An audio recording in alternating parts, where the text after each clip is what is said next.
Hello and welcome back dear students. Last session में हम लोगों ने कीबोर्ड के साथ साथ माउस के भी डिफरेंट ऑपरेशंस और उसके बटन्स के बारे में स्टडी किया था। लेफ़्ट बटन का क्या काम होता है, स्क्रॉल बटन का क्या काम होता है, राइट बटन का क्या काम होता है। एज ए पॉइंटिंग डिवाइस हम लोग माउस को कैसे हैंडल करेंगे, उसकी जो करेक्ट पोजीशन होती है उसको होल्ड करने की वो क्या होती है, साथ ही उसके जो ऑपरेशन है जैसे डबल क्लिक है, सिंगल क्लिक है, इन सब के क्या क्या यूज हो सकते हैं, उनको कैसे हम लोग यूटिलाइज करते हैं जो डिफरेंट ऑपरेशंस करने करने में। उसके बाद जो आपका इम्पोर्टेंट पॉइंट होता है, अगर आप टाइपिंग सीखना चाह रहे हैं और एक एफिशिएंट और इफ़ेक्टिव टाइप राइटिंग सीखने के लिए जो इम्पोर्टेंट चीज़ें होती हैं जो आप लोगों को ध्यान रखनी है, वो आज हम डिस्कस करने वाले हैं। जो फैक्टर्स आपको अफेक्ट करते हैं आपकी टाइपिंग को, जिनकी हेल्प से आपकी टाइपिंग में एक्यूरेसी और स्पीड इंक्रीज हो सकती है, वो हम आज डिस्कस करेंगे। आज के सेशन को बहुत ही ध्यान से समझना है, सुनना है, और जो चीज़ आपको नोट करनी है आप वीडियो को पॉज करके नोट भी कर सकते हैं। नाउ बात करूँ मैं अगर आपके सिटिंग पोस्चर की, तो आपका सिटिंग पोस्चर कुछ ऐसा होना चाहिए जैसा आप स्क्रीन पे देख पा रहे होंगे। ओके, आपका फर्स्ट ऑफ ऑल आपका जो बैक है उसको 90 डिग्री सपोर्ट मिलना चाहिए आपके चेयर से, और आपका जो टेबल है और आपके जो फीट हैं, आपके जो पैर हैं, उनके बीच में गैप भी होना चाहिए। ऐसा नहीं है आप टच करके बैठ रहे हैं।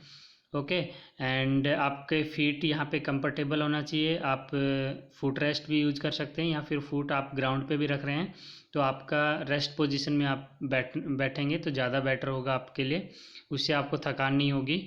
एंड आपका जो टेबल का साइज़ है वो भी इतना होना चाहिए ताकि आप जब टाइप करें तो यहाँ पे देखिए आपका जो पोजीशन आ रहा है एल्बो का, ये एल्बो का जो एंगल है वो 90 डिग्री बनना चाहिए। ये कुछ चीज़ें हैं जो आपको मेंटली प्रिपेयर होना है जब आप टाइपिंग शुरू कर रहे हैं। ओके, ये सिटिंग पोस्चर की बात हुई। अब अगर मैं हैंड्स की पोजीशन की बात करूं तो आपके हैंड की पोजीशन बिल्कुल ऐसे 90 डिग्री होनी चाहिए। This one is your right position, और अगर आप इस तरीके से टाइपिंग कर रहे हैं तो वो बिल्कुल क्या है, रॉन्ग है। आपको जो टाइप करना है, और ये आपको ध्यान रखना है कि आपका बैक 90 डिग्री है, आपके फुट कंफर्टेबली रखे हुए हैं, जो आपकी टेबल है और आपके लेग्स हैं उनके बीच में गैप है, एंड साथ ही जो आपकी स्क्रीन है उसके और आपकी आइज़ के बीच में एटलीस्ट 50 to 80 सेंटीमीटर का डिस्टेंस होना चाहिए। और ये क्वेश्चन आपसे लास्ट ईयर पूछा गया था एमसीक्यू में, आपके मॉनिटर की और आपकी आइज़ की डिस्टेंस कितनी होती है, तो आपको ध्यान रखना है 50 to 80 सेंटीमीटर आपका डिस्टेंस होना चाहिए, राइट। तो हैंड्स की पोजीशन के बाद अगर मैं बात करूं आपके मॉनिटर प्लेसमेंट की, तो मॉनिटर जैसा कि मैंने बताया अभी, अगर आपका 17 इंच स्क्रीन है आपकी मॉनिटर की, तो एटलीस्ट आपको 60 to 65 सेंटीमीटर आपकी डिस्टेंस होनी चाहिए। और ये डिपेंड करता है, जैसे आप जब टाइप कर रहे हो तो सबसे पहली चीज़ है कि आप अपनी गर्दन को ना घुमाएं, एंड आपकी आइज़ का और स्क्रीन का डिस्टेंस एटलीस्ट 60 to 65 सेंटीमीटर होना चाहिए। ओके, नाउ अगर मैं बात करूं माउस एंड कीबोर्ड प्लेसमेंट की, तो आपका जो माउस है और आपका कीबोर्ड है, ओके, उनके बीच में भी क्या होना चाहिए, यहाँ पे एटलीस्ट 20 सेंटीमीटर का गैप होना चाहिए, सच दैट आपका जो ऑपरेशंस है, आप जो परफॉर्म करेंगे ऑपरेशंस, ओके, वो आपके माउस और कीबोर्ड को बार बार टच करेंगे तो उससे आपको हो सकता है परेशानी हो काम करने में। उनके बीच में अगर गैप रहेगा तो आपको टाइप करना आसान रहेगा। बीच में अगर माउस की हेल्प ले रहे हैं, कुछ पॉइंट आउट करना है, पॉइंटिंग डिवाइस का यूज़ करना है, तो आप माउस की हेल्प लेंगे तो आपको आप कंफर्टेबली उसको यूज कर पाएंगे। ये ध्यान रखना है।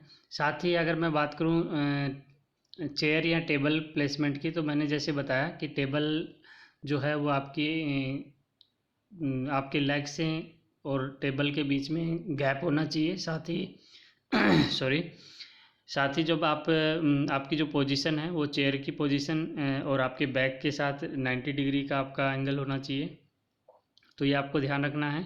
नाउ अगर मैं बात करूं जो आप मैटर टाइप कर रहे हैं, नोटबुक से टाइप कर रहे हैं या बुक से टाइप कर रहे हैं, तो उस मैटर को आप कहाँ रखेंगे, अपने कीबोर्ड के राइट या लेफ्ट में आप रखेंगे, और उसमें भी थोड़ा सा गैप दे के रखेंगे, और सच दैट आपको विजिबल अच्छे से हो, और आप उसको किसी स्लोपिंग सरफेस पे रखेंगे। ऐसा नहीं है कि आप कोई ऑब्जेक्ट रखा उसके ऊपर आपने उसको रख दिया। ओके, सो ये आपको ध्यान रखना है। नाउ अगर मैं बात करूँ आपके फिंगर्स की पोजीशन की कीबोर्ड के ऊपर, सो फिंगर की पोजीशन की अगर मैं बात करूँ तो आपको ध्यान रखना है। मैं बार बार जब स्टार्ट कर रहा था उस टाइम भी मैंने आप लोगों को समझाया था कि आपको जो आपकी कीबोर्ड पे आपकी पोजीशन है वो आपको होम रो पे रखनी है। किस पे रखनी है? होम रो पे। ओके, कीबोर्ड में जनरली आपकी 4 रोज में बताता हूँ। आपकी फर्स्ट रो, सेकंड रो आपकी होम रो होती है, थर्ड रो जो QWERTY होता है, और लास्ट रो जो होती है उसमें नंबर्स होते हैं 1 2 3 4 5। अभी मैं बताऊँगा, आप कीबोर्ड दिखाता हूँ थोड़ी देर में। ओके, सो जब भी आप टाइप करेंगे कीबोर्ड पे, सो उसमें आपको जो आपकी फिंगर्स की पोजीशन होगी वो आपकी होम रो पे रहेगी, और जो आपकी होम कीज होंगी वो आप अकॉर्डिंगली यूज करेंगे, और थंब जो आपके होंगे, आपके जो अंगूठे होंगे उनसे आप स्पेस बार को यूज करेंगे। स्पेस बार को जब भी प्रेस करना होगा तो आप अपने राइट या लेफ्ट थंब से उसको प्रेस करेंगे, और उसको जो की आपको होम की बताए, जो आप होम की यूज करेंगे उसके रेस्पेक्टिव कीज़ को आप प्रेस करेंगे, अप एंड डाउन जो आपकी बॉटम रो है, और आपसे अबो रो है जो थर्ड रो है, उसकी कीज़ को आप रेस्पेक्टिवली यूज करेंगे। उनको मैं बताऊंगा कौन सी की से आपका कौन सी फिंगर से कौन सा की आपको प्रेस करना है। नाउ अगर मैं बात करूं आपके इनिशियल पोजीशन की, तो आपकी जब आप सिस्टम पे बैठते हैं तो आपकी पोजीशन ये होनी चाहिए। ओके, एंड यहाँ पे आप देख रहे होंगे सबसे पहली जो आपकी रो है ये आपकी फर्स्ट रो होती है, और जिस पे आपके फिंगर हैं ये आपकी होम रो भी बोलता हूँ मैं इसको, और ये सेकेंड रो होती है। थर्ड रो आपकी जो QWERTY है, QWERTY, ये आपकी थर्ड रो होती है, और फोर्थ रो आपकी नंबर रो होती है जिसपे आपके नंबर्स लिखे होते हैं। नाउ आप जब होम रो पे हैं तो आप अकॉर्डिंगली प्लेस करते हैं अपनी फिंगर्स को, जैसा कि आपको दिया हुआ है। आपकी जो लिटिल फिंगर है वो आपकी ए पे रहेगी, एंड सेकंड जो आपकी रिंग फिंगर है वो आपकी एस पे रहेगी, और आपका जो मिडल फिंगर है that is on D, and आपका जो इंडेक्स फिंगर है वो आपका एफ पे रहेगा। In the same way here little finger on semicolon, आपका रिंग फिंगर एल पे, और आपका मिडल फिंगर आपका के पे रहेगा, और आपका इंडेक्स फिंगर आपका जे पे रहेगा। तो आप जब टाइप करेंगे तो ASDF, और इधर आपका होगा JKL और सेमीकोलन, इस पे आपकी फिंगर्स रहेंगे।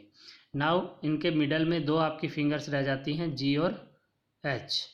ओके, तो लेफ्ट जो आपका हैंड है, लेफ्ट हैंड की जो इंडेक्स फिंगर है, ये आप इससे आप G प्रेस करेंगे, और जो आपका राइट हैंड है इसके इंडेक्स फिंगर से आप H प्रेस करेंगे।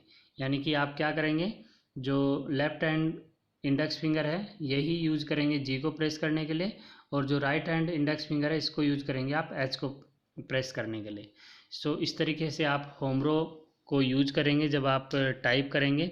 जो इधर वाले सिंबल्स हैं उनको आप लिटिल फिंगर से यूज करते हो, और जो आपका इनिशियल पोजीशन है उसको आपको ध्यान रखना है। और ये मैंने बताया था कि F और J आपकी गाइड की होती है, इनके नीचे आपका मार्क लगा होता है, तो आपको इजीली पता चल जाता है कि हम जब भी आप कोई भी की प्रेस करने के बाद अपनी होम रो पे आते हैं तो आप की पोजीशन कहाँ होनी चाहिए वो उससे आइडेंटिफाई होती है। और जो फर्स्ट रो आज हम लोगों ने देखा है कि होम रो जो आपकी है इसको आप तब तक प्रैक्टिस करेंगे जब तक आपकी ये रो आपको आपकी मसल मेमोरी से आपको लर्न नहीं हो जाती, मेमोराइज नहीं हो जाती है। ओके, और बिना देखे आपको टाइप करना है, ये ध्यान रखना है, आपको देख के टाइप नहीं करना है। ओके, जैसा कि मैं आप लोगों को बता रहा था यहाँ पे, ये आपका पोजीशन जो फिंगर्स की है वो कैसी होती है, ASDF JKL सेमीकोलन पे।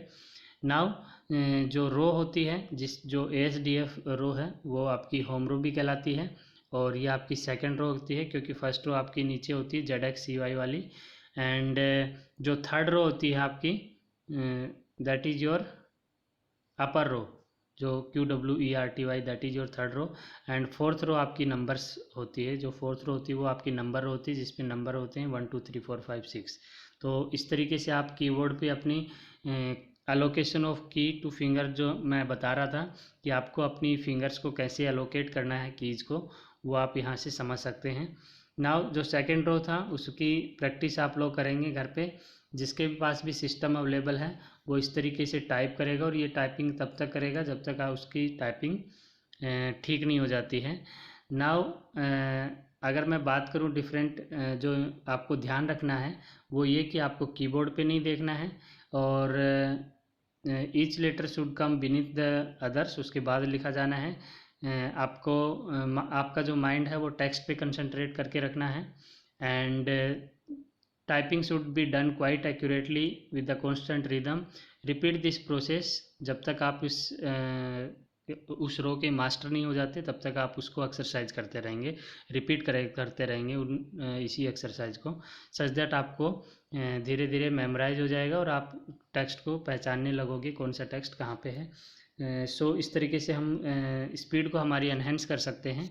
नाउ नेक्स्ट सेशन में मैं आप लोगों को बताऊंगा, ये तो आपके होम रो की बात हुई, एंड नेक्स्ट सेशन में बताऊंगा कि आपको जो फिंगर्स की पोजीशन है वो अपर रो और लोअर लो पे आप कैसे इम्प्लीमेंट करेंगे। सो तब तक keep watching, keep learning, and like and subscribe, और अपने दोस्तों के साथ शेयर करें such that maximum students can get benefited of this session.